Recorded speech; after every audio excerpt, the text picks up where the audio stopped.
शुक्लांबरधरं विष्णु शशिवर्णं चतुर्भुजं प्रसन्नं वदनं ध्यायते सर्वविघ्नोपशान्तये।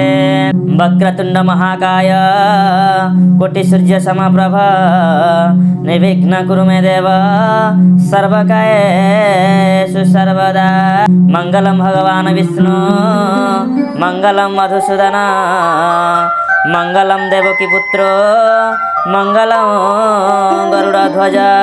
सर्वमंगल मांगल्ये शिवे सर्वसाधिके शरण्यं त्र्यंबके देवी नारायणी नमोस्तुते। अन्नहतानतः देवस्य अन्नताय फलदायक अन्नताय दुःखनाशाय अन्नताय नमो नमः।